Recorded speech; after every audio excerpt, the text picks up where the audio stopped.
Welcome. So in this video, we'll be working through all the questions in question 8. So let's see how we go with it. It says calculate the perimeter of this diagram correct to 2 decimal places. And we know how to approach something like this. As you can see, I have a quarter of the circumference. So it's a quarter of the circumference of this circle, circumference. So what I'm going to do is I'm first going to figure out the circumference of the whole circle. And I know that the formula to do that is 2 pi r. And I'm using this formula because I've been given the radius. So it's going to be 2 times pi times 8. And then I'll divide that by 4, and that will give me a quarter of the circumference. So that's what it will give me by doing that. So by doing all of this, I will get the round part of the perimeter, round part. But as you can see here, let me rub that out. Let me grab this. I still need to add on 8 and 8 to get the full perimeter. So I need to go 8 plus 8, and those are my straight parts. So I'm going to go this right here, straight part.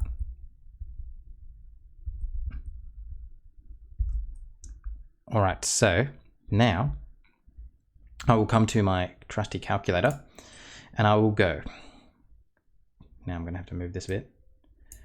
2 times pi times 8 is equal to that.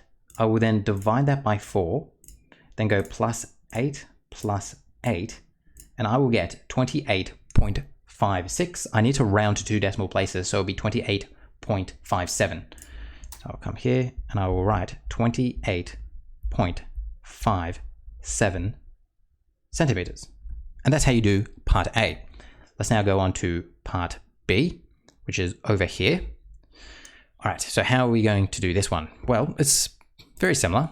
What we're going to realize is that we have 3/4 of the circumference this time. Circumference, 3/4 of the circumference. So again, I'll begin by just writing out my formula for circumference, 2 pi r. Again, I'm using this one because I know that what the radius is. So then I will go, this is going to be 2 times pi times 14.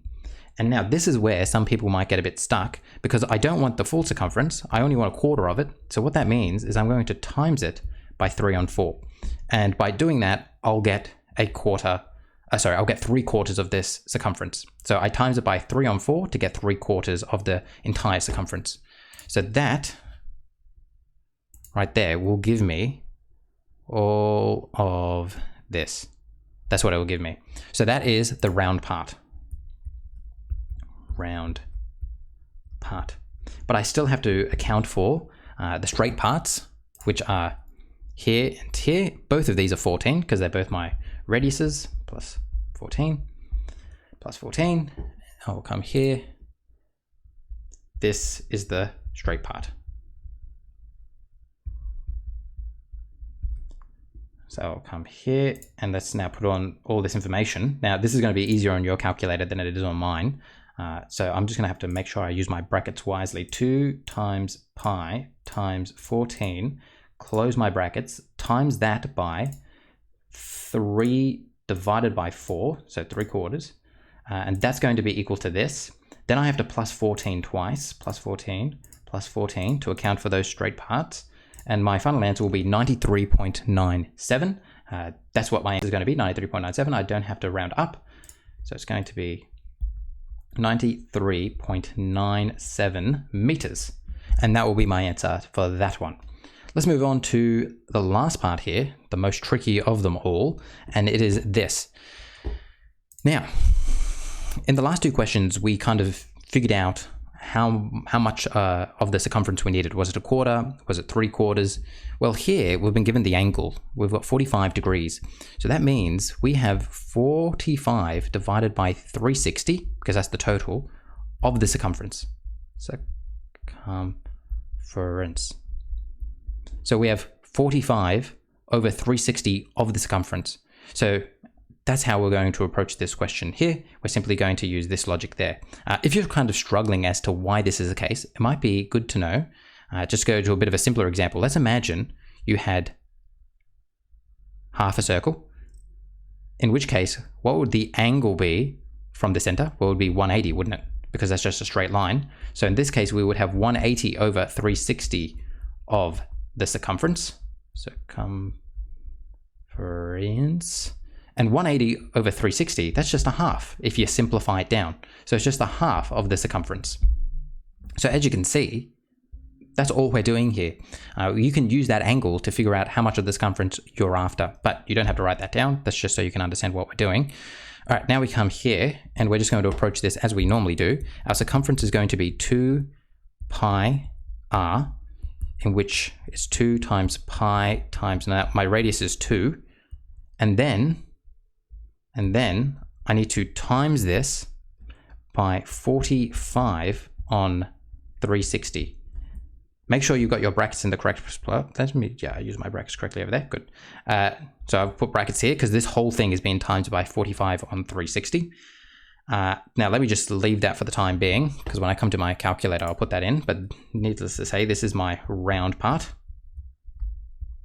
And now I need the straight parts. So let me just do this, do that. So we have just figured out what this round part is, but now we need to get these straight parts. Well, guess what? The radius is 2 centimeters. So we're just going to 2 and 2 there, plus 2 plus 2. And that will give us the straight part.